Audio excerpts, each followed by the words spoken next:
Alors, bonjour à toutes et à tous. On continue euh, les ramadanesques de l'A2G et de la SMSM.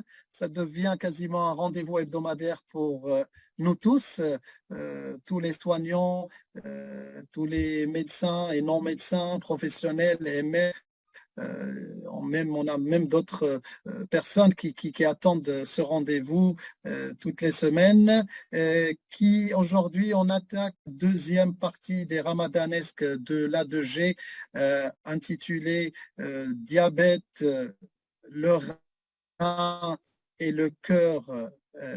Ramadan. Donc aujourd'hui, c'est une journée exceptionnelle pour une simple raison, c'est qu'aujourd'hui, c'est la journée mondiale pour la santé.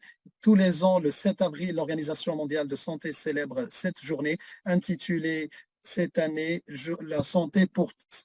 Quand on santé pour tous, on pense à une population qui est la plus vulnérable, souvent fragile, et donc qui n'a pas accès aux soins de la même façon. Donc, on va rapidement enchaîner parce que nous presse avec, on a la chance d'avoir trois experts, trois éminents experts, chacun dans son domaine d'expertise. Donc la première, on va dire, la première intervention sera assurée par professeur Mtissar Haddia, la deuxième par docteur Babou Balkis et la troisième par docteur Tman Tazi. Donc je donne la parole à docteur Oulshgar Najat qui est toujours présente avec moi et je suis ravi de partager avec elle et d'animer avec elle conjointement ces on va dire,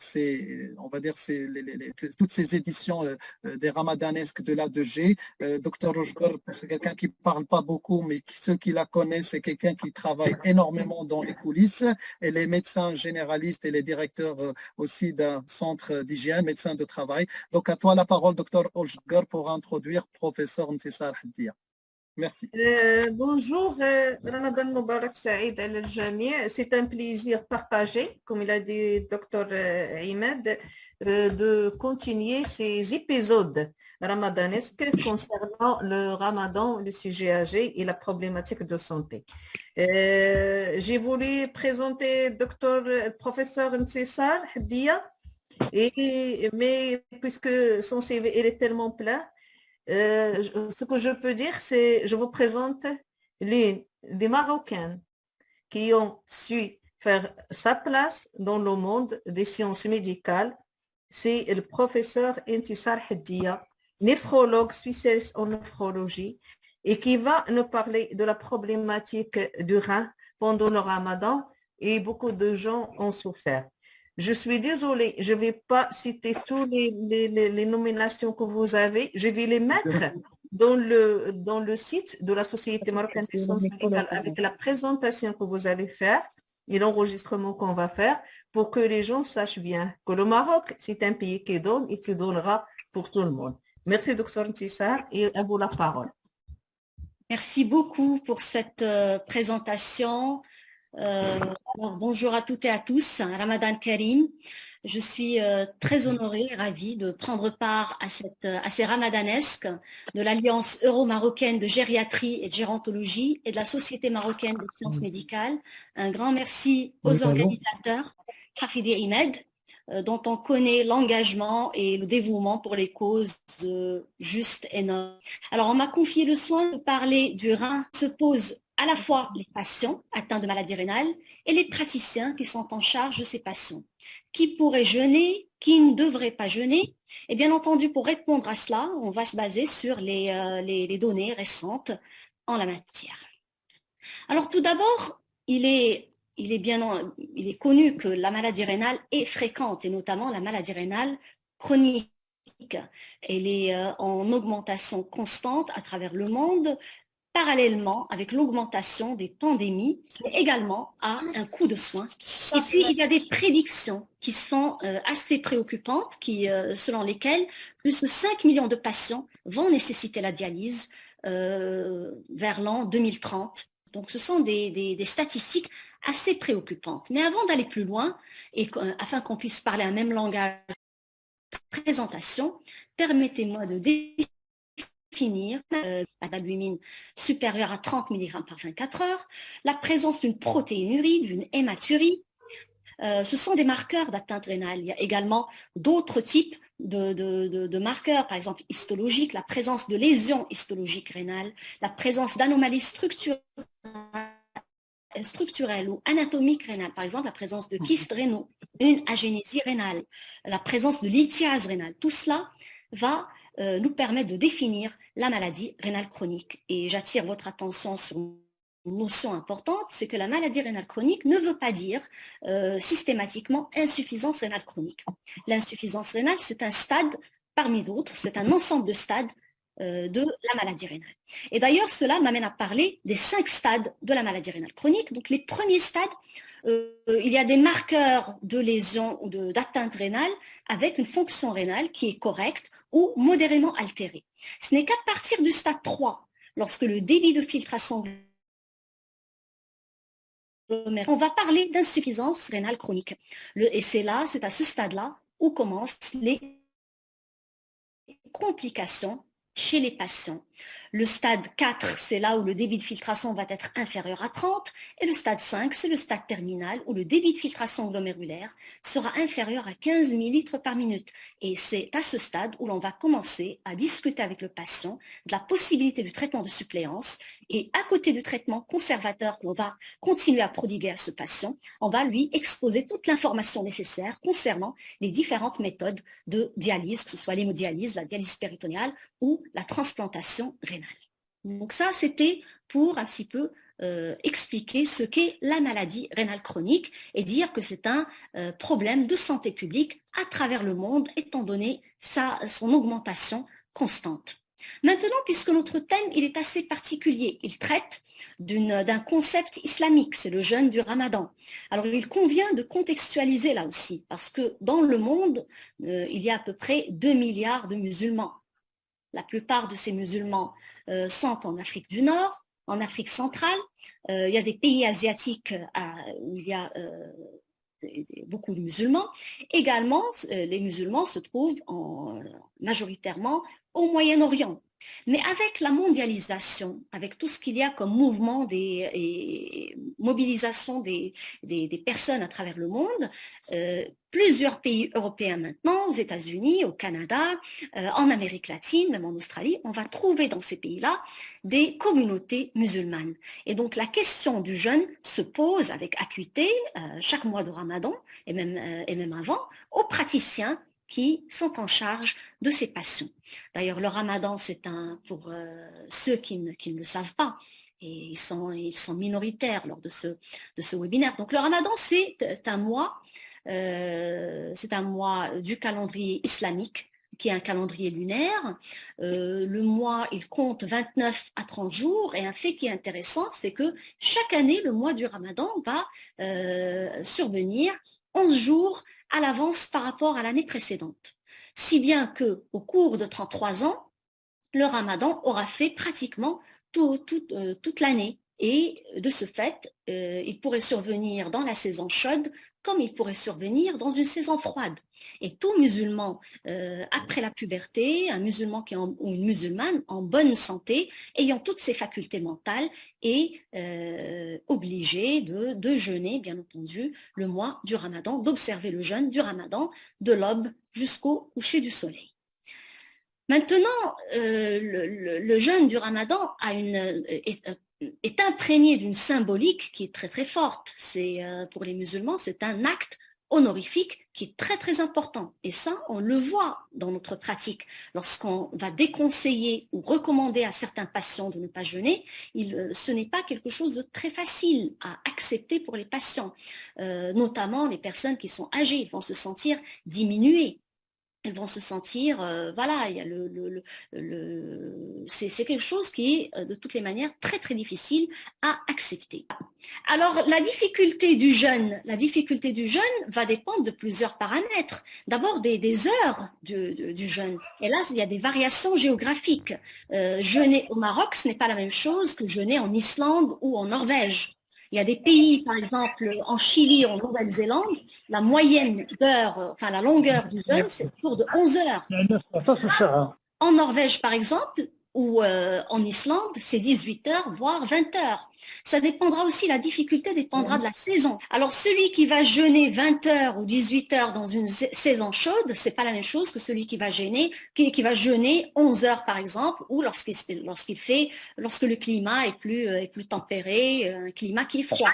Il y a une autre difficulté qui est socio-culturelle. Une personne qui va jeûner dans un pays musulman où il y a une atmosphère de jeûne, où par exemple le rythme du travail va être allégé, les horaires vont être allégés, ce n'est pas la même chose qu'une personne qui va jeûner dans un pays où la majorité n'est pas musulmane et où cette personne va être amenée peut-être à travailler toute la journée.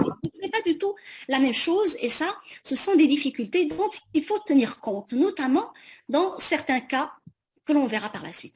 Bien entendu, les patients qui souffrent de fragilité, les patients qui sont âgés, les patients qui ont des pathologies aiguës, des maladies chroniques, qui ont des médicaments, plusieurs médicaments qu'ils doivent prendre à des horaires fixes, l'exemple des transplantés d'organes, par exemple.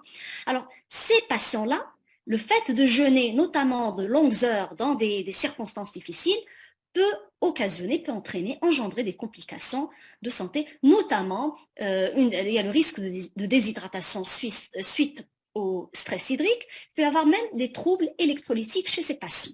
Maintenant, ils sont autorisés, religieusement parlant, ces patients sont autorisés à ne pas jeûner. Il y a d'autres moyens, d'autres choses qui sont prévues par la religion, notamment la fidia, il y a autre chose. Mais quelques patients, et on est tous confrontés à ce type de patients, qui insistent pour jeûner. Et là, c'est un véritable challenge pour nous praticiens, parce que ce sont des patients qui ont des comorbidités. On sait très bien qu'ils sont à risque et ils ont besoin d'une prise en charge multidisciplinaire, d'un monitoring qui soit très particulier et clair et strict. Maintenant, si l'on sait très bien que les praticiens connaissent les contre-indications globales aux jeunes, par exemple un patient qui a un ulcère qui est actif, un patient qui a un diabète déséquilibré, une maladie cardiovasculaire sévère, une pathologie hépatique, et on verra tout à l'heure ce que nos amis diabétologues et cardiologues diront à ce sujet. Il y a des situations où les choses ne sont pas si claires que ça, notamment la maladie rénale chronique. Qu'en est-il de la maladie rénale chronique? En fait, ce qui est communément admis, c'est que le patient qui a une maladie rénale chronique est exempté du jeûne s'il y a un risque de détérioration. Qu'en cas de jeûne, si jamais la fonction rénale se détériore, là, il devrait arrêter de jeûner. Mais là, ça reste très vague. Ça manque de clarté. Alors, pour répondre de façon claire à cette question-là, voilà, on a cherché à se baser sur les données en termes de jeûne du Ramadan par rapport et son impact sur l'atteinte rénale. Et là, c'est un petit peu décevant lorsqu'on voit que, lorsqu'on cherche avec les termes Ramadan, Fasting and Kidney, alors qu'est-ce qu'on trouve sur 10 ans, de 2013 à 2023, 67 résultats seulement. Tout type de papier confondu, reviews, original articles, tout, on trouve 67, c'est très très peu. Alors que le jeûne intermittent, qui a un concept tout à fait différent et durant lequel il n'y a pas ce risque de déshydratation dont on parle ici, eh bien, il fait couler beaucoup d'encre. Alors, le problème aussi qui se pose, c'est qu'il n'y a pas d'essais cliniques. Il y a très très peu d'études prospectives. La plupart des études qu'on trouve sont des études observationnelles. Et même en termes de méthodologie, la rigueur laisse à désirer, et parce que c'est truffé de biais, comme on verra par la suite dans les prochaines slides. Alors, donc lorsqu'on parle du musulman qui a la maladie rénale et qui va observer le jeûne, on aimerait bien savoir quelle est la proportion de ces personnes-là. Il faut dire que dans le monde arabe et musulman en général, il y a une très forte prévalence du diabète et de l'hypertension. l'hypertension artérielle. D'ailleurs, en Afrique du Nord et en Afrique de l'Est, le diabète, c'est cette zone-là, cette zone géographique, c'est la deuxième zone en termes de croissance ou d'augmentation des taux de patients diabétiques. D'ailleurs, les pays du Moyen-Orient également, ce sont des pays où il y a une prévalence du diabète à peu près de 25%. Les autres pays musulmans, les autres régions, notamment en Asie, le Pakistan a une prévalence de 17% de diabète, la Malaisie autour de 20%, et donc dans les autres pays, c'est assez variable. Maintenant, l'hypertension artérielle est également élevée, et bien sûr, sans surprise, un endroit où le diabète et l'hypertension sont élevés, la prévalence de la maladie rénale chronique suivra, bien entendu, et va être particulièrement élevée, et c'est le cas dans la plupart des pays musulmans. Alors, chez ces patients-là, on a regardé de près l'ensemble des études qui ont été faites pour essayer de répondre à la question du jeûne du Ramadan et la maladie rénale chronique. Alors, la plupart de ces études, comme j'ai dit, sont observationnelles. Ce ne sont pas des essais cliniques pour des raisons éthiques évidentes, parce que jeûner le mois du Ramadan, ça reste quelque chose de volontaire et de délibéré. On ne va pas obliger des gens à jeûner ou à rompre le jeûne. Donc, dans le cadre d'un essai clinique, donc c'est un peu difficile.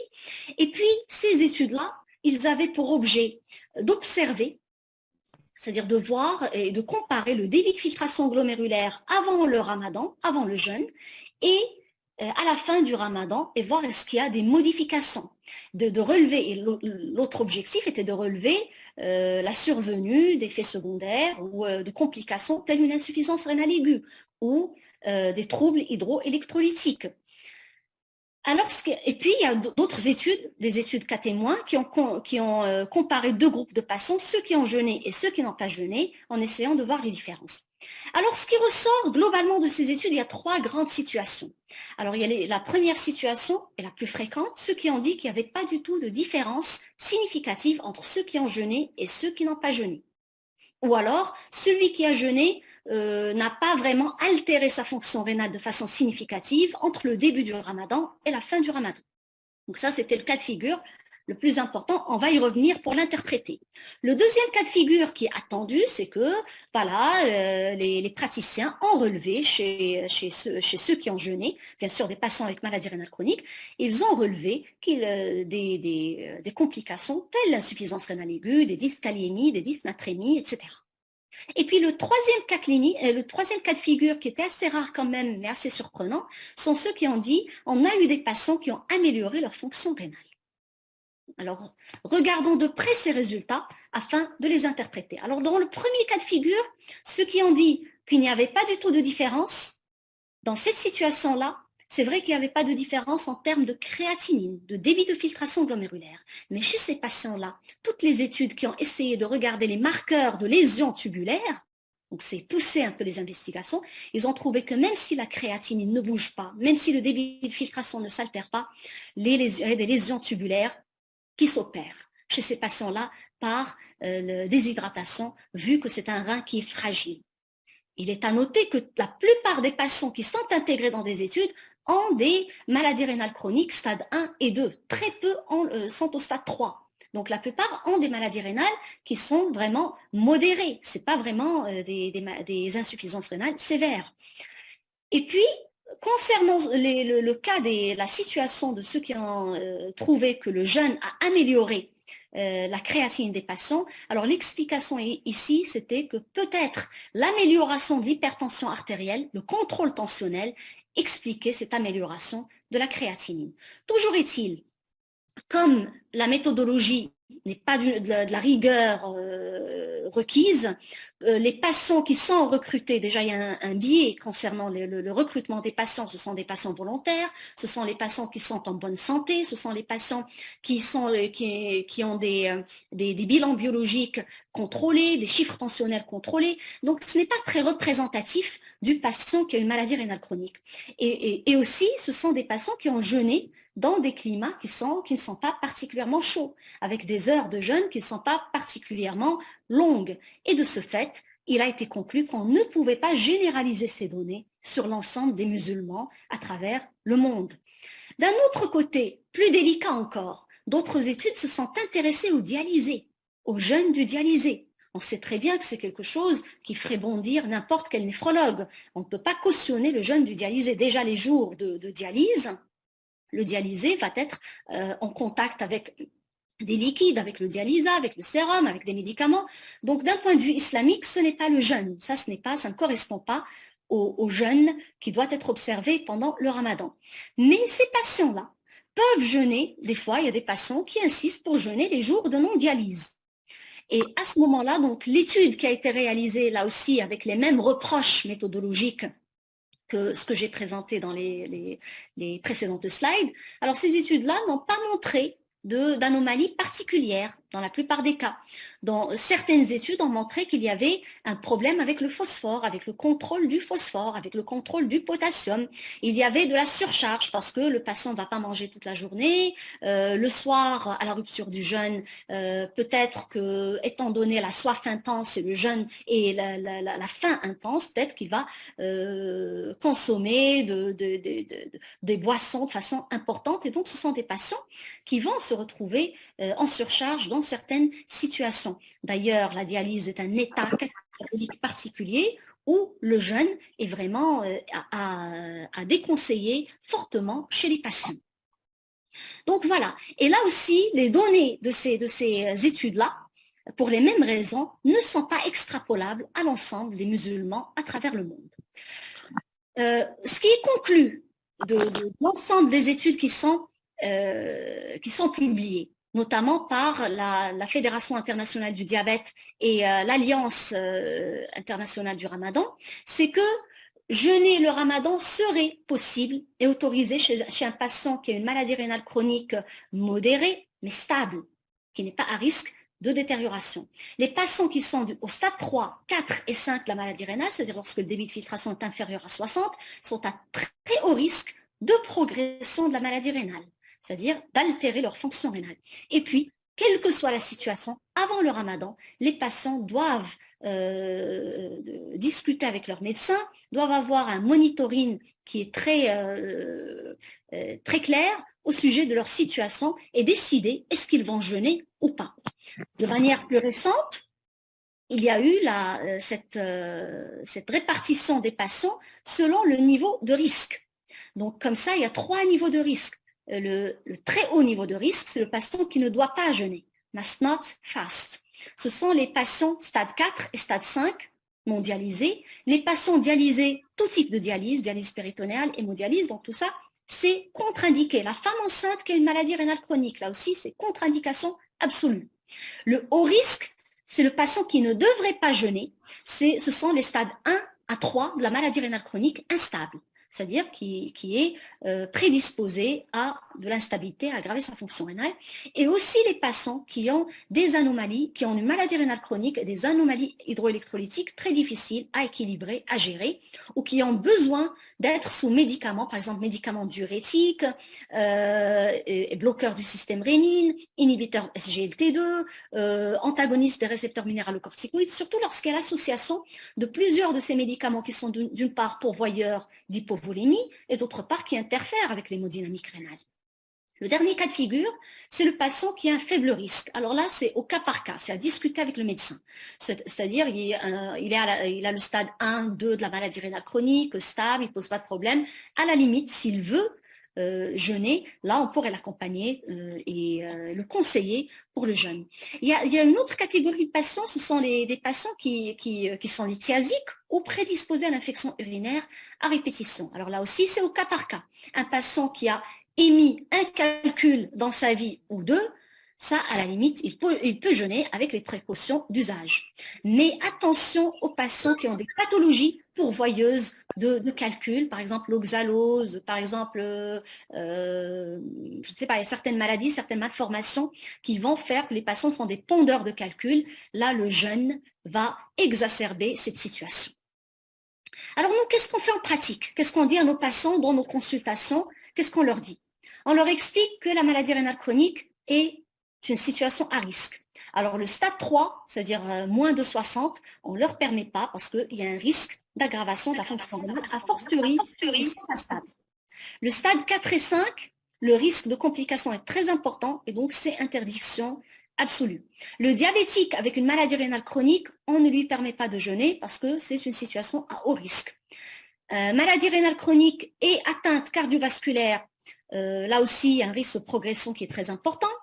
Toutes les situations d'insuffisance rénale aiguë ou de pathologie rénale active qui est en cours de traitement, par exemple une vascularite qui est en cours de traitement d'induction avec corticoïdes, immunosuppresseurs, alors là c'est interdiction totale parce que déjà les patients sont dans un stade, il y a de l'inflammation, il y a le catabolisme, ils sont altérés, donc c'est pas du tout possible. Les patients néphrotiques avec des protéinuries massives, là aussi c'est pas du tout logique de leur permettre de jeûner. Et là, pour la lithiase, j'ai expliqué, les lithiases multiples, récidivantes, les patients pondeurs de calcul, là, ils doivent être suivis correctement et le jeûne est contre-indiqué. Les patients, là également, avec maladie rénale chronique, une hypertension qu'on n'arrive pas à juguler, qui est incontrôlée sous plusieurs traitements antihypertenseurs. Là aussi, ce n'est pas une bonne idée d'aller jeûner dans ces situations-là. Et puis, chaque fois que le patient à qui on a permis de jeûner, ou qui a décidé de jeûner, lorsqu'il y a une aggravation de la fonction rénale, notamment de la créatinine, lorsqu'elle va augmenter de 30%, là, il faut absolument arrêter le jeûne. Et bien sûr, lorsqu'il y a des troubles électrolytiques majeurs, là aussi, le jeûne doit être arrêté. Alors maintenant, Professeur Hadia, il vous reste 3 minutes. Oui, c'est suffisant. Que faire? Alors, que faire lorsque le patient veut jeûner alors que nous, on lui dit, voilà, c'est une contre-indication. Alors, il faut l'accompagner. On ne va pas lui dire, faites ce que vous voulez faire et là, on rompt le contrat des soins. Pas du tout. Il faudra l'accompagner, faire une surveillance de la créatinine et des électrolytes, ne serait-ce dans la semaine ou 10 jours après le début du jeûne. Essayer de faire un monitoring et surveiller de façon régulière, ne serait-ce qu'une fois par semaine, et puis lui conseiller des aliments pauvres en potassium, en phosphore et une hydratation raisonnable.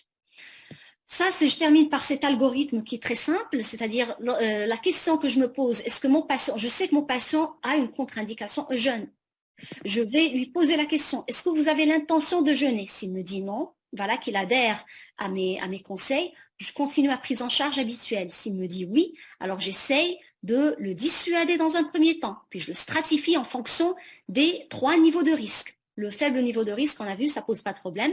Lorsqu'il y a un haut niveau de risque, eh bien, il faut l'éduquer, il faut expliquer un petit peu comment se passera le déroulement du monitoring, c'est-à-dire je vais le voir à quel rythme et qu'est-ce qu'on va surveiller. Et bien sûr, une créatinine qui augmente, une altération sur le plan clinique, il faudra arrêter le jeûne de façon urgente et lui expliquer que les avantages du jeûne s'amendent dans sa situation et que il se met en danger.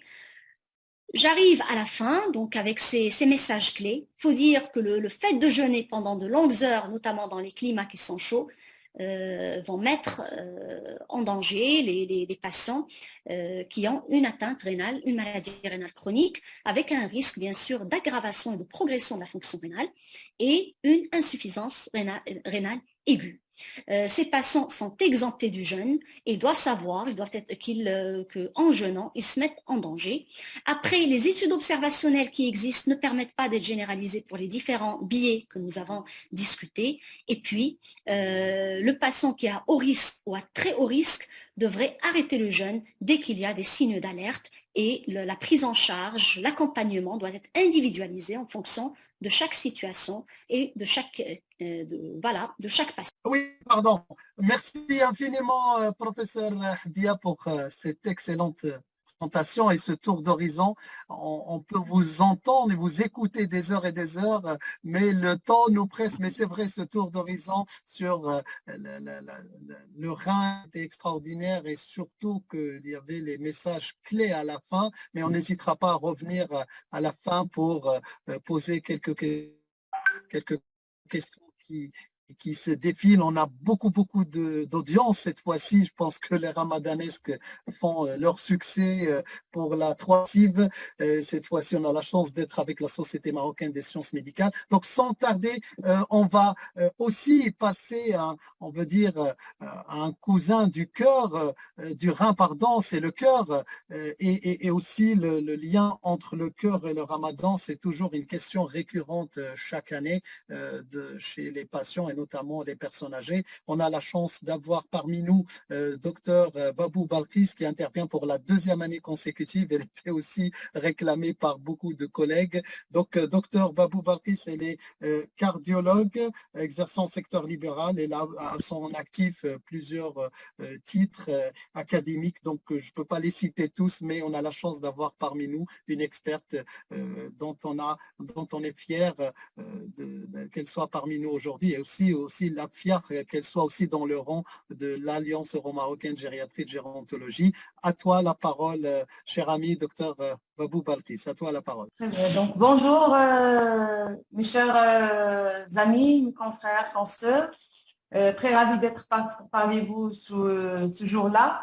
Alors, je viens pour vous parler de le jeûne et les maladies cardiovasculaires. Je ne sais pas si je peux défiler le diapo. Voilà, je vais aborder la question du jeûne et les maladies cardiovasculaires. Tout d'abord, il faut relever l'intérêt du jeûne, dont en général le jeûne rapporte des bénéfices pour la santé. Déjà, les raisons de jeûner sont comme rapporté, Dr Haddia rapporte c'est pour des raisons religieuses et spirituelles. C'est un moyen qui permet de purifier, nettoyer le système digestif. C'est un moyen de contrôler le poids, prévenir le diabète et améliorer l'immunité.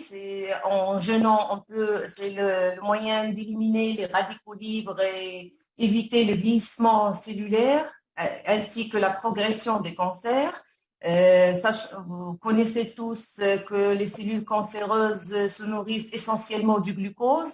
Donc, le jeûne, soit le jeûne dans son mode musulman, le jeûne de Ramadan ou le jeûne intermittent en général recommandé par plusieurs sociétés, ça permet de ralentir la vitesse de croissance des cancers. Alors, les risques du jeûne se lient essentiellement aux comorbidités et des maladies chroniques, surtout rénales, cardiovasculaires et autres. Diabète, bien sûr. Alors, qui peut jeûner de nos patients cardiaques? Alors, les patients cardiaques porteurs de maladies cardiovasculaires chroniques sont généralement des sujets âgés, qui ont des problèmes d'alimentation, d'hydratation, sont des gens fragiles et généralement de faible poids, avec souvent l'association de plusieurs pathologies à la fois. C'est la notion de comorbidité avec souvent présence du diabète, insuffisance rénale, dyslipidémie et autres. Alors, j'aime bien parler de la physiopathologie des jeûnes parce que les maladies cardiovasculaires sont essentiellement liées à la physiopathologie et sont très liées au changement de l'hémodynamique et du changement de la volémie. Alors,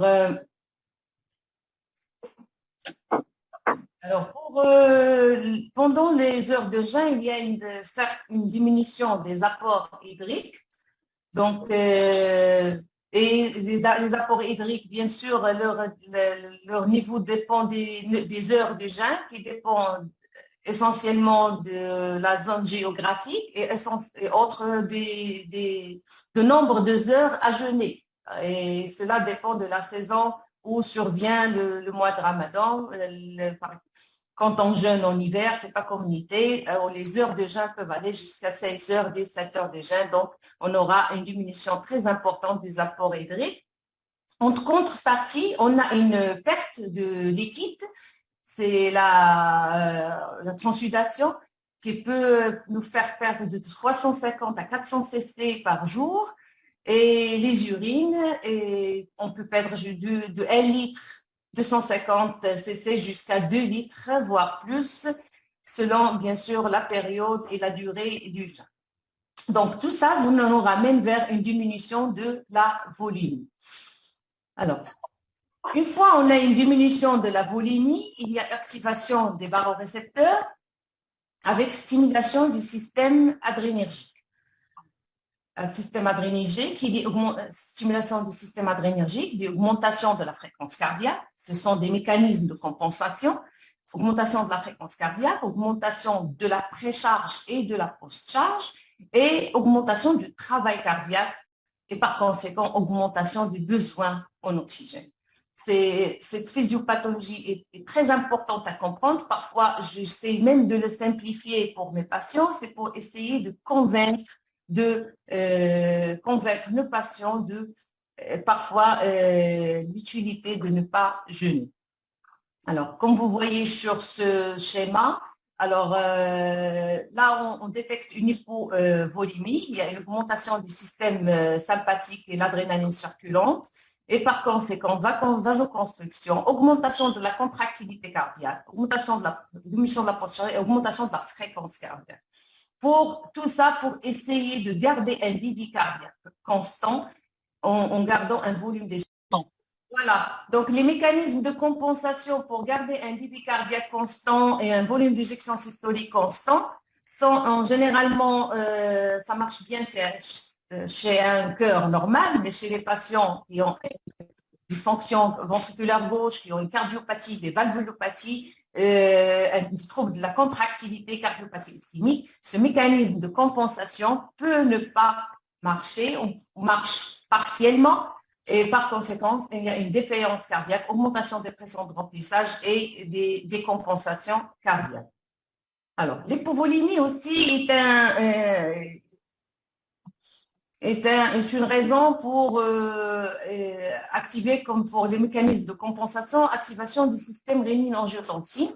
Et qui dit activation du système rénine-angiotensine, d'augmentation de la pression artérielle par vasoconstriction, alcalose et hypocalémie. L'activation pour aussi, même en dehors de l'HTA, causer des troubles de rythme à travers les troubles du changement des niveaux de la calémie. L'hypovolémie également peut causer des risques de thrombose par augmentation de la viscosité sanguine et augmentation du niveau de l'agrégation plaquettaire et surtout en présence de plaques instables chez des patients hypertendus, diabétiques, etc. Alors, à qui on peut autoriser le jeûne de nos patients? Premièrement, la décision d'autoriser ou d'interdire le jeûne, c'est une décision qui résulte d'un consentement entre notre patient et le médecin traitant, en bien expliquant les risques du jeûne selon la pathologie. C'est une consultation de décision de jeûner ou pas, c'est une décision qui doit se faire tôt, pas la veille de Ramadan. C'est une décision qu'on doit faire dans les 4 à 6 semaines avant pour préparer nos patients, pour pouvoir apporter les conseils nécessaires et pouvoir les apporter ou équilibrer les tensions. Donc, on doit avoir 4 à 6 semaines avant pour pouvoir préparer nos patients cardiaques qui peuvent jeûner. Selon, bien sûr, la décision de la stade de la maladie, par exemple, même en insuffisance cardiaque, une insuffisance cardiaque qui a, par exemple, une dysfonction VG à 40%, ce n'est pas la même chose qu'un patient qui a une dysfonction VG à 15%. Parce que la vulnérabilité et la sensibilité au changement de la volémie, ce n'est pas la même chose. Donc, le stade de la maladie, le stade de la valvulopathie peut jouer un rôle dans notre décision. Et bien sûr, le niveau de la stabilité et la durée de stabilité. Est-ce que le patient est stable depuis une semaine? Est-ce qu'il est stable depuis 3 mois? Est-ce que ça fait 1 an qu'il n'a pas fait de décompensation cardiaque? Ça joue un rôle important. Par exemple, c'est un patient qui est stable depuis 1 an, insuffisant cardiaque qui est stable, je peux autoriser le jeûne avec des précautions. Mais un patient que je connais, que je sais qu'il fait des décompensations tous les 3-4 mois, donc là, la question peut être un peu difficile à gérer. Alors, on va commencer les pathologies les plus fréquentes, une par une. On commence par l'hypertension artérielle, parce que comme vous savez, l'hypertension artérielle, c'est la pathologie la plus fréquente de nos consultations en cardiologie.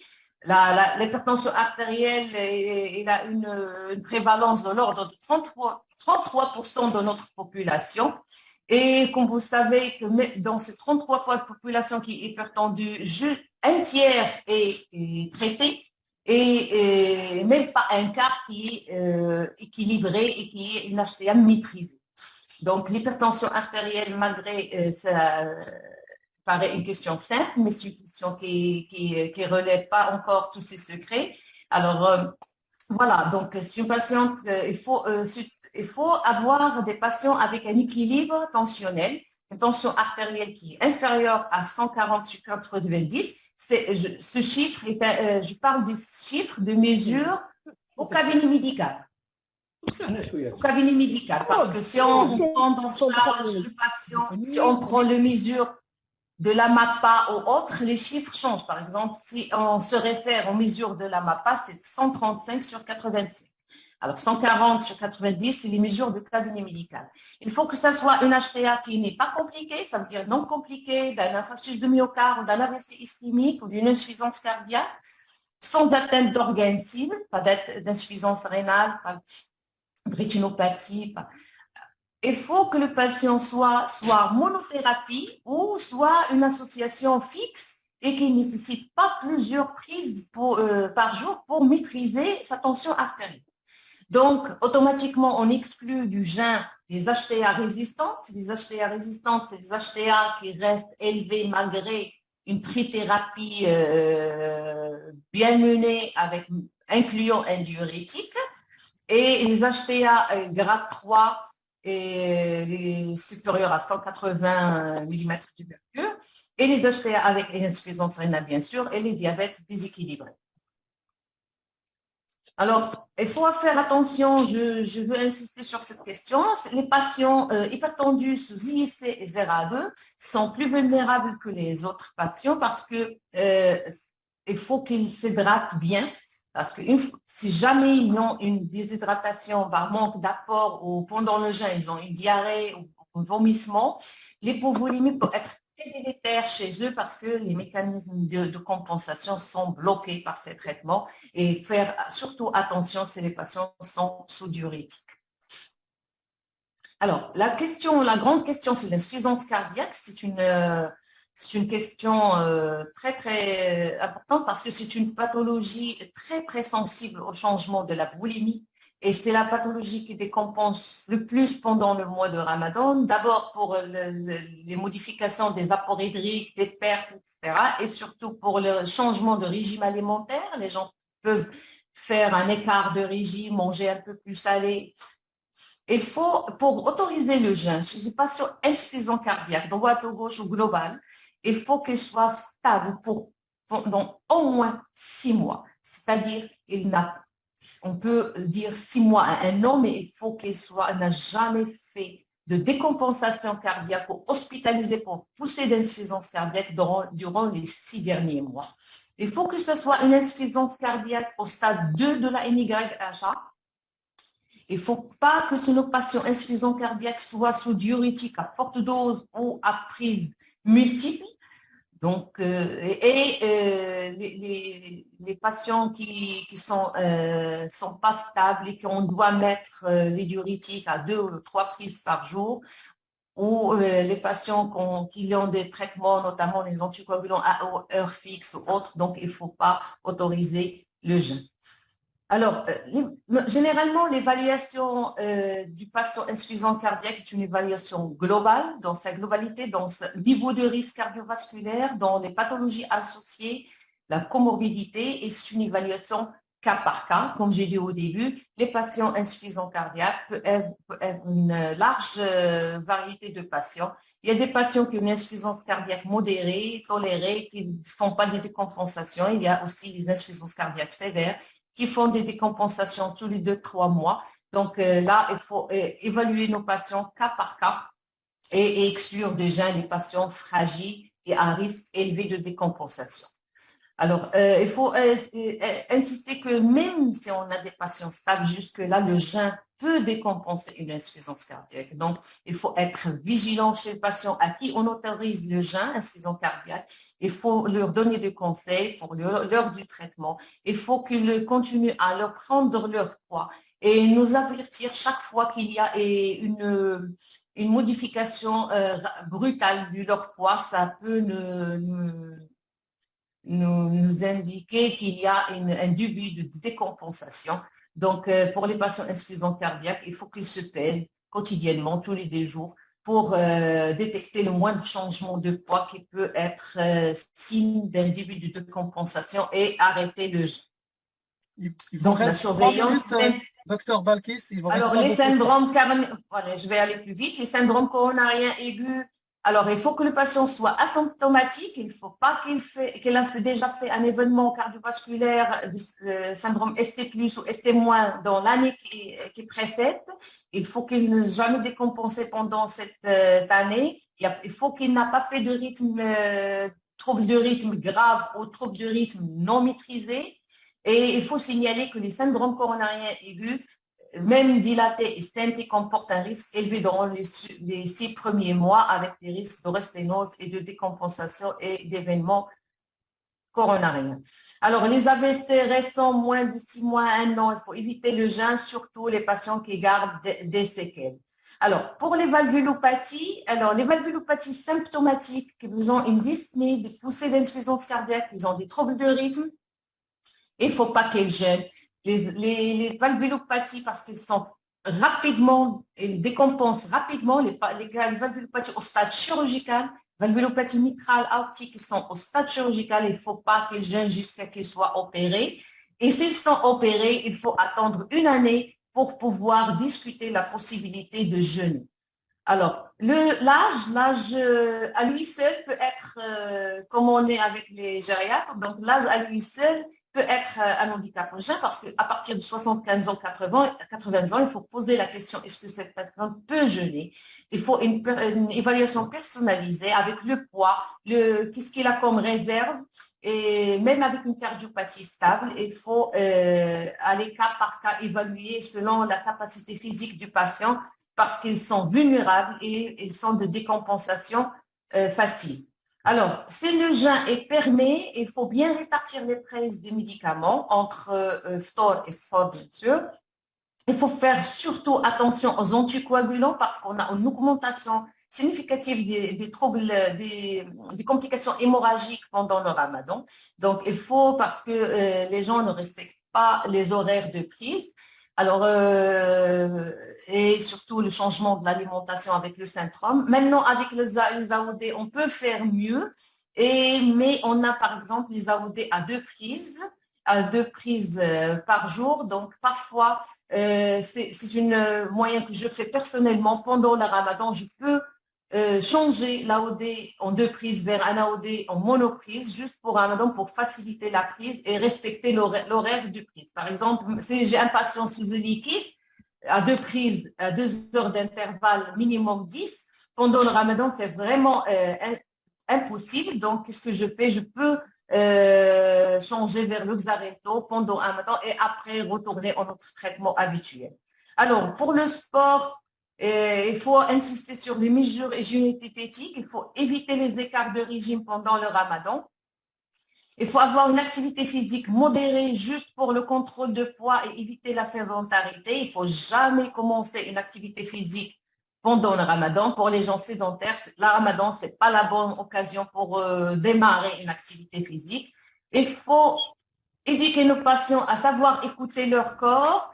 S'il y a une douleur thoracique, s'il y a une gêne respiratoire, s'il y a des œdèmes de membre inférieur, n'importe quel signe qui peut être inhabituel, il faut le signaler, arrêter le jeûne, arrêter le sport et il faut insister sur le fait que Ramadan est une très bonne occasion pour arrêter le tabac qui reste un facteur de risque cardiovasculaire très important. Donc, en conclusion, autoriser le jeûne chez nos patients cardiaques, c'est un consentement entre médecin et médecin traitant et patient et médecin traitant. Il faut avoir des visites médicales très tôt un petit peu, 4 à 6 semaines avant le ramadan pour nous offrir l'opportunité de préparer nos patients. Il faut une évaluation globale du risque, pas juste le cœur, et le conseil doit administrer cas par cas. Et merci beaucoup, Ramadine Karim, pour tout. Merci infiniment, docteur Balkis. C'est vrai que le temps vous a mis un peu de pression, mais vous avez réussi votre mission parce que parler on va dire en 15-20 minutes du Ramadan et du cœur, mais vraiment, je vous félicite pour cette excellente présentation avec ce tour d'horizon. Franchement, bravo parce que vous avez abordé la partie physiopathe. C'est très important, la physiologie, la physiopathe. Arriver après aux maladies les plus fréquentes et à partir de quand il ne faut pas jeûner et surtout aussi le lien avec les médicaments, l'âge. Bien oui, je peux vous dire que l'âge en soi n'est pas une contre-indication, mais s'il y a une notion de chiffre, on peut dire déjà à partir de 85 ans, on est rentré dans la fragilité. Toutes les études montrent cela, mais nous, les gériatres, on doit voir ces patients-là parce que c'est à partir de là on évalue la fragilité au sens propre du terme. Vous l'avez dit, vous, de façon directe, vous avez dit qu'il faut évaluer. Donc, mille merci parce que vous avez répondu à beaucoup de questions. Sans m'attarder, on va présenter Dr Mentazi et on le remercie infiniment d'être parmi nous malgré son agenda hyper chargé. On est désolé, cher ami, parce qu'on vous a on a appris un peu on a un peu tardé, hein, donc, mais toutes les présentations sont super intéressantes l'une après l'autre. Bien sûr, le rein, le cœur, et maintenant on arrive quand même au diabète. Donc le diabète qui est sur le podium des maladies les plus fréquentes au Maroc et même au monde. Donc on a quand même un expert parmi nous, donc docteur Atman Tazi, qui est un ancien interne des hôpitaux de Toulouse, qui est endocrinologue, diabétologue et nutritionniste. Il est aussi conférencier, enseignant. Donc, mille merci d'être parmi nous. À toi la parole, cher ami, et encore désolé d'avoir tardé pour te présenter. Merci à vous, merci tout le monde. C'est un réel plaisir et un honneur d'être parmi vous. Donc, vous m'avez confié cette mission de vous parler du diabète et Ramadan. Si c'était à moi, ma conclusion, c'est un diabétique ne doit pas jeûner. Je risque de choquer, mais je vais bien sûr étaler tout ça. Je vais focaliser surtout sur les personnes âgées et après, je parlerai un petit peu de la population générale. Pour préparer tout ça, je vais me baser sur les dernières recommandations américaines concernant la prise en charge du diabète de type 2, donc les recommandations 2023, les recommandations de la Fédération internationale du diabète, c'est les fameuses recommandations d'AR, et aussi les recommandations qui sont un peu plus anciennes, publiées quand même dans le Diabetes Care, qui est le summum des publications en diabétologie concernant les recommandations du diabète courant le mois du Ramadan. Alors, la personne âgée, c'est important de l'évoquer. Les recommandations américaines nous disent qu'une évaluation psychologique est indispensable dès qu'on dépasse l'âge de 65 ans. On n'est même pas dans l'âge de personnes âgées. Chez tout diabétique, on doit faire une évaluation psychologique, voir s'il est capable de s'autogérer, de gérer sa maladie. Ça, c'est très important. Aussi, vous le savez très très bien, dès qu'on atteint l'âge de 70, 75 ans, 80 ans, on est certainement polymédiqué, on a certainement beaucoup de troubles cognitifs, on est un petit peu déprimé, on a des troubles mictionnels, on a un risque de chute, on a des douleurs un peu partout articulaires. Donc tout ça fait que la qualité de vie de nos patients va diminuer. Et on rajoute à tout cela un diabète, donc ça complique les choses. C'est pour cela, j'insiste sur ce point, c'est que les recommandations américaines 2023 nous demandent de faire cet effort-là et d'évaluer le patient d'une façon très précoce, bien sûr, concernant son état neurocognitif dès l'âge de 65 ans. Et après, faire une évaluation tous les ans parce que c'est très important dans la prise en charge du patient diabétique, essentiellement de type 2. Maintenant, les objectifs thérapeutiques chez le diabétique de type 2 âgé. Je parle de la personne âgée. Vous le savez très très bien que, on va lever un peu le pied, on va dire qu'une personne qui est en bonne santé, c'est-à-dire c'est une personne qui a très peu de maladies qui coexistent avec cette maladie chronique qui est le diabète, qui a une bonne fonction cognitive et qui a un état fonctionnel qui est intact, qui peut marcher, qui se porte très très bien. Même chez ces personnes-là qui sont en bon état de santé, dès qu'ils soient âgés, on doit lever le pied et avoir comme objectif glycémique une hémoglobine glyquée aux alentours de 7, 7,5%. Bien sûr, ça c'est très important tout en évitant certains thérapeutiques. Je vais en dire un mot tout à l'heure. Maintenant, les personnes qui ont des maladies chroniques, les personnes qui ont des troubles cognitifs, les personnes qui ont beaucoup de pathologies, bien sûr, qui sont surajoutées, que ce soit cardiaque, que ce soit rénal, que ce soit rhumatismal, que ce soit tout ce que vous voulez, l'objectif d'hémoglobine glyquée, là, il est de 8%. Donc ça, c'est très important parce qu'on oublie tout ça. On s'acharne avec un empilement de médicaments. On donne, on rajoute 2 médicaments, 3 médicaments, 4 médicaments, une insulinothérapie agressive chez ces patients-là, alors qu'au fait, notre objectif d'hémoglobine glyquée, c'est 7% et ce n'est pas un objectif de moins de 7%, c'est 8%.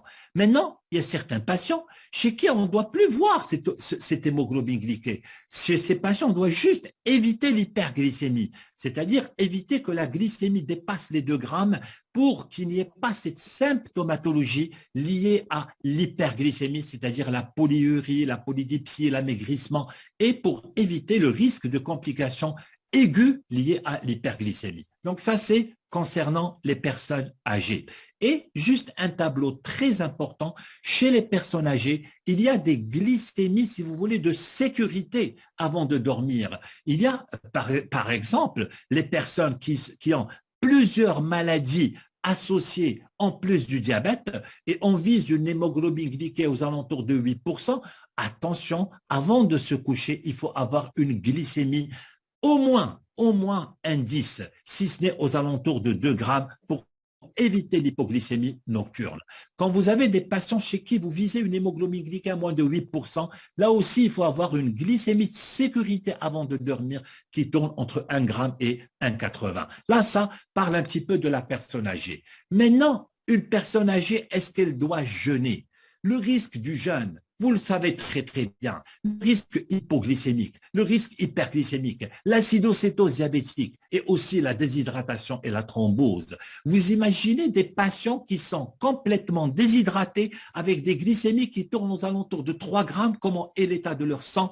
Cette viscosité, elle est responsable d'AVC malheureusement. Et pendant les premières semaines, la première semaine, les 10 premiers jours du mois du Ramadan, ces patients-là, malheureusement, on les retrouve en clinique avec une hémiplégie parce qu'ils ont fait un AVC ischémique. Donc, on rééduque ces patients-là. Il faut les rééduquer vis-à-vis de l'hypoglycémie, de la déshydratation, de l'hyperglycémie et aussi des signes de l'acidocétose. Et un chiffre alarmant, l'étude Epicard. Et regardez, le diabétique de type 2, le risque, et je parle du type 2, beaucoup plus que le type 1 qui est sous insuline ou sous basal bolus. Le risque hypoglycémique chez les patients diabétiques de type 2 est multiplié par 7,5 fois plus.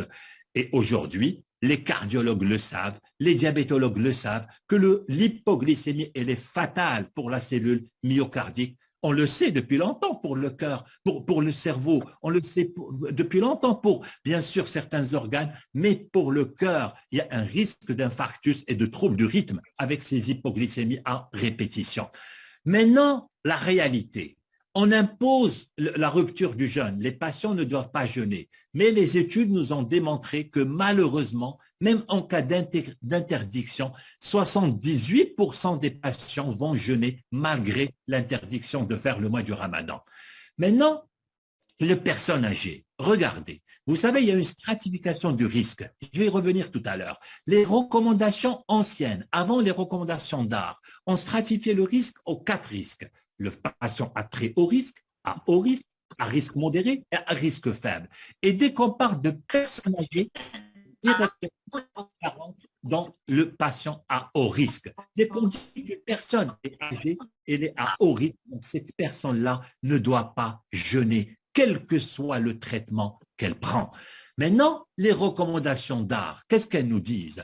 Elles nous disent, c'est pas nous la veille du mois du Ramadan ou les 2-3 jours avant le mois du Ramadan qu'on a nos consultations qui sont pleines juste pour répondre à cette question, je jeûne ou je jeûne pas.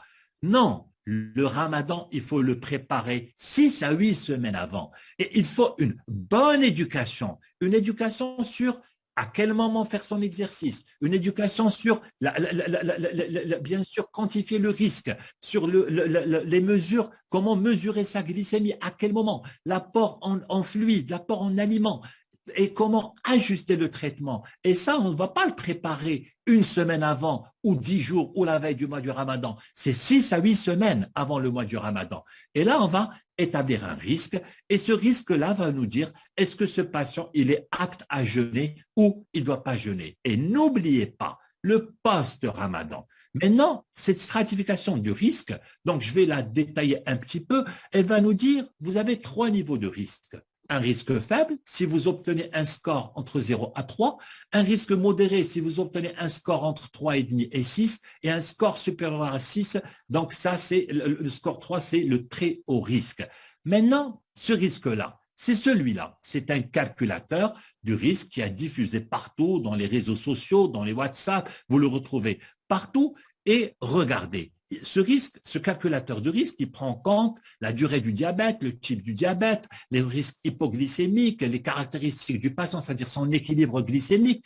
Et si je prends une personne âgée, elle est là, c'est-à-dire les personnes qui sont fragiles et aussi leur état cognitif qui est diminué. Regardez, dès que on a un âge qui dépasse 70 ans, même si on n'a que de la metformine seule, on augmente le risque, bien sûr, à notre patient s'il fait le mois du Ramadan. Donc ça, c'est le calculateur du risque. Ce calculateur du risque dont j'ai parlé tout à l'heure nous dit, quand vous avez un risque entre 0 à 3, c'est-à-dire que vous devrez être capable de jeûner. Vous devrez jeûner. Maintenant, si vous avez un score entre 3,5 et 6, bien sûr, ces patients-là ne doivent pas jeûner. Si vous avez un score qui dépasse 6, alors là, le jeûne est strictement interdit. Mais là, je ne parle pas de la personne âgée, je parle de la personne, des personnes, bien sûr, en général. En général. Maintenant, ces gens-là qui ne doivent pas jeûner, il faut leur apprendre, si jamais ils jeûnent, quels sont les risques et à quel moment ils doivent rompre leur jeûne. Un patient doit rompre son jeûne dès que la glycémie atteint 0,7. Un patient doit rompre son jeûne, même bien sûr, s'il lui reste que quelques heures, bien sûr, pour la rupture du jeûne. Un patient doit rompre le jeûne dès que la glycémie atteint 3 grammes. Un patient doit rompre le jeûne dès qu'il ressent un symptôme d'hypoglycémie. S'il n'a pas le temps d'aller mesurer, mais dès qu'il a ce symptôme-là d'hypoglycémie, il doit rompre le jeûne, ou bien s'il a une affection ou infection intercurrente, il doit rompre le jeûne. Ces patients-là qui ont jeûné, on ne va pas les lâcher dans la nature, on doit les accompagner en matière de traitement et on doit les revoir après le mois du Ramadan pour réévaluer leur traitement et leur équilibre glycémique. Maintenant, il y a des réajustements thérapeutiques à faire. Vous le savez très très bien, la metformine ne donne pas d'hypoglycémie. Donc les patients qui sont sous metformine seule et qui vont jeûner, s'ils ont une seule dose, il va prendre un seul comprimé au moment de l'iftar. Si un patient prend 2 comprimés de metformine par jour, ces patients-là, ils vont continuer leurs 2 comprimés et prendre un comprimé l'iftar et un comprimé sahur. Maintenant, si vous avez de la metformine à 3 comprimés par jour, pendant le mois du Ramadan, vous allez faire sauter un comprimé et ne garder que 2 et prendre un l'iftar et un sahur. Si vous avez de la metformine à libération prolongée, et au Maroc, on a cette forme de metformine, c'est-à-dire c'est une metformine qui se prend en une fois. Donc, à ce moment-là, ce patient-là, il va garder sa metformine et il va la prendre au moment de l'iftar. Donc ça, c'est les patients qui sont sous metformine. Maintenant, les patients qui sont sous inhibiteurs de la DPP4, là aussi, c'est des médicaments qui ne donnent pas d'hypoglycémie, donc on ne change pas le traitement pendant le mois du Ramadan. S'il prend son traitement comme d'habitude, on va le répartir ftor, sahur. Si on a un inhibiteur de la SGLT2, si le patient il l'a un mois avant le début du mois du Ramadan, on ne change rien du tout. Mais surtout, ne commencez pas ce médicament un mois avant le mois du Ramadan, c'est le mois qui précède le Ramadan, parce que le risque de déshydratation est très important. Donc, ces gens-là ne doivent pas jeûner. Si ils jeûnent, ils doivent l'arrêter. Donc, ce traitement-là, surtout, ne le commencez pas le mois qui précède le mois du Ramadan. Alors maintenant, si vous avez les analogues du GLP-1, et au Maroc, on a les analogues du GLP-1. Donc, ce sont des injections. Donc, c'est des médicaments qui ne donnent pas aussi d'hypoglycémie, mais à cause du risque digestif qu'il entraîne, surtout ne les commencez pas le mois qui précède le Ramadan.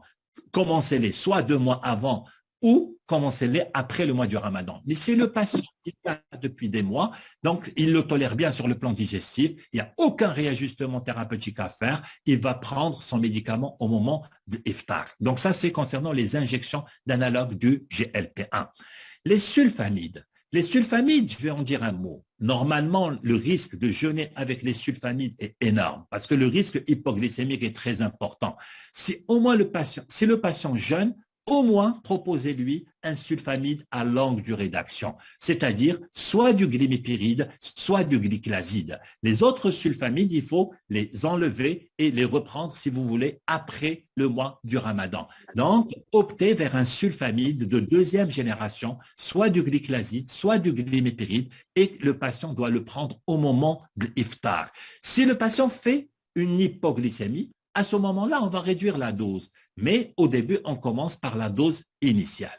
Maintenant, les apparentés aux sulfamides, les médicaments qui sécrètent l'insuline d'une façon courte, c'est-à-dire la répaglinide. Donc, en général, il n'y a pas de grands changements à faire, mais attention, la dose qu'on donne au moment du dîner, il faut la donner au moment de l'iftar, mais il faut la diviser en deux parce qu'il y a un risque hypoglycémique. Donc ça, c'est les apparentés aux sulfamides. Maintenant, on a parlé des médicaments. Je n'ai pas évoqué l'insuline parce que c'est inconcevable de faire jeûner quelqu'un qui est sous l'insuline. Maintenant, concernant la nutrition, bien sûr, pas de sucre rapide. Il n'y a pas chouïa, il n'y a pas juste hadi. Non. Pas de sucre rapide, c'est pas de sucre rapide. Importance des sucres lents au moment de l'iftar. Et il faut augmenter les apports hydriques. Regardez, vous dites juste une date. Mais regardez une date, deux dates sèches. Ils me disent, les patients, mais je prends la date la plus sec qui existe. Mais deux dates sèches, c'est 50 kilocalories. Regardez une cuillère à café, de miel. Même le miel pur, là c'est du sucre, ibadallah. Attention, c'est presque 100 kilocalories, mais c'est énorme. Je vous montre juste un petit exemple. Ça, c'est un repas qu'une femme marocaine prend pendant le mois du Ramadan. Regardez, une seule date, un bol de harira, un œuf, etc. Donc, je vous laisse le détail, vous allez le dire. Regardez, c'est 3854 kilocalories. C'est une bombe, mais c'est énorme. Et ce qui est alarmant, c'est cette augmentation d'apport en lipides. Regardez, 38,3% de lipides. Donc ça, et vous me dites, ces patients-là vont jeûner. Comment voulez-vous qu'elles jeûnent? Même si on allège ce régime, même si on enlève tout ce qui est sucre rapide et on maintient la fameuse une date, rien qu'une seule. Regardez, en enlevant tout ce qui est sucre rapide, pendant le mois du Ramadan, c'est un apport de 2524 kilocalories. Mais ça, c'est énorme, mes amis. Comment voulez-vous stabiliser une glycémie avec autant de kilocalories? Chez l'homme, c'est pire. Un homme, c'est aux alentours de 500 kilocalories. Et si on l'allège, c'est du 400 kilocalories. Vous savez, un homme adulte qui n'a rien du tout devrait manger en général aux alentours de 2200 kilocalories par jour. Un homme qui n'a rien. Donc, et maintenant, regardez, pendant le mois du Ramadan, un repas allégé, c'est du 4230 kilocalories avec 40% de lipides. Donc, je n'ai rien à rajouter, juste regardez cette bombe calorique, comment elle va déstabiliser nos patients. Alors qu'on sait qu'un patient diabétique, jusqu'à voir le mot diabète, au-delà de 60 ans, il va perdre 6 années de son espérance de vie. C'est moins 6 ans à vivre juste parce qu'il est diabétique. Et nous, on va rajouter en plus ce déséquilibre du diabète, ce déséquilibre tensionnel, ce déséquilibre, bien sûr, lipidique, ce déséquilibre aussi de son état d'hydratation, de son état rénal, rien que pour qu'il jeûne, non. Un diabétique ne doit pas jeûner. Maintenant, l'activité physique, les tarawih sont une activité physique. C'est pas nous, l'immense majorité des gens, je parle pas que des diabétiques, ne commencent le sport que pendant le mois du Ramadan. Et surtout, juste avant le Ramadan. Ça, c'est le comble. Ça, c'est le comble. Non, les personnes diabétiques qui vont jeûner peuvent faire un peu de marche après, bien sûr, une bonne hydratation. Donc, après le froid et les tarawih, partir bien sûr à la mosquée à pied, revenir à pied, faire sa prière, ça c'est considéré comme une activité physique. Maintenant, ces gens-là qui vont jeûner, doivent accepter un compromis. Lequel, c'est de se tester, de faire un contrôle glycémique avant le ftour, un contrôle glycémique au réveil, un contrôle glycémique à midi, un contrôle glycémique en milieu d'après-midi, un contrôle juste avant le ftour, un contrôle 2 heures après le ftour et un septième contrôle à n'importe quel moment de la journée dès que le patient ressent quelque chose. Donc tout cela pour vous dire, regardez que c'est compliqué. Mes amis, pourquoi on n'a pas un discours commun? Pourquoi on ne dit pas tous la même chose? On doit tous être unis et transmettre un seul message pour diabétique, quel que soit son traitement, qu'il soit jeune ou âgé. Un diabétique ne doit pas jeûner. Et je vous remercie. J'espère que je n'ai pas été long. Non, c'était comme à l'accoutumée, docteur Tazi, très pertinent, très clair, très net, très précis et surtout le message de la fin. Un diabétique ne doit pas jeûner. Merci beaucoup de mettre le focus aussi sur la personne âgée, mais vraiment un focus très important, une personne âgée, parce que ça a été défini surtout. On ne peut pas définir une personne âgée tout court, mais par contre, une personne âgée en bonne santé, on peut la définir, vous l'avez dit, c'est quelqu'un qui peut maintenir ses capacités fonctionnelles.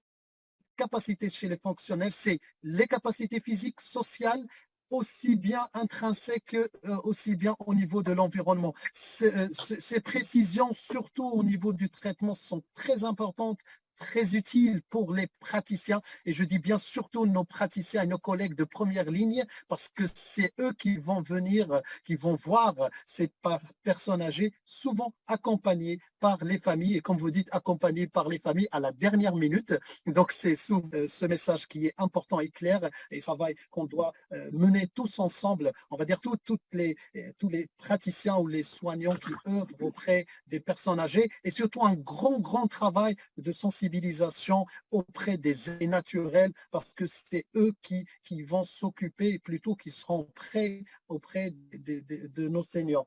Donc, mille merci pour toutes ces précisions. On a fini, bien évidemment, avec le diabète, parce qu'on sait très bien que toutes les conséquences de ces diabétiques sont aussi bien rénales que cardiaques. Ça a été dit par nos experts, professeur Ntissar Dia avec sa brillante présentation, docteur Babou Balkis avec sa présentation sur le cœur, et franchement, je suis très content de cette nos 3 experts entre le cœur, le rein et le diabète. Donc, on va rapidement, dans 2-3 minutes, clôturer ce webinaire. On a vraiment mis le focus sur la personne âgée fragile.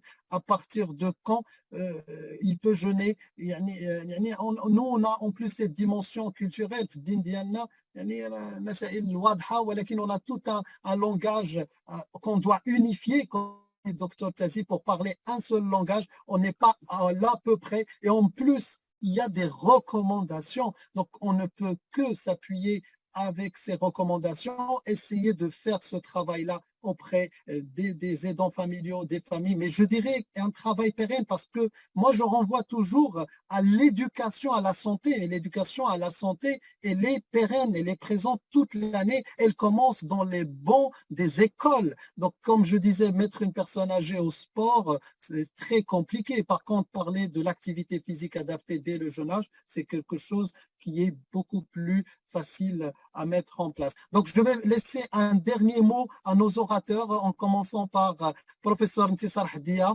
et avant de clôturer. Donc, professeur Ntissar Dia, un dernier mot. Alors, merci. Moi, j'ai trouvé le webinaire particulièrement intéressant. Merci aux orateurs, à Dr Balkis Babou pour son excellente présentation, Dr Othman Tezi également pour les... Donc, chacun des orateurs a répondu de façon claire et directe à la question qui peut jeûner, et sinon pourquoi. Voilà, un grand merci encore une fois pour l'A2G, pour la Société marocaine des sciences médicales, pour ces ramadanesques qui sont très utiles, très bénéfiques. Un grand merci également à tout cet auditoire qui est là. Moi, j'ai vu qu'il y a plusieurs personnes connectées. C'est un webinaire réussi à tout point de vue. On ne peut qu'en être ravi. Merci. Merci beaucoup, professeur Ntissar Dia.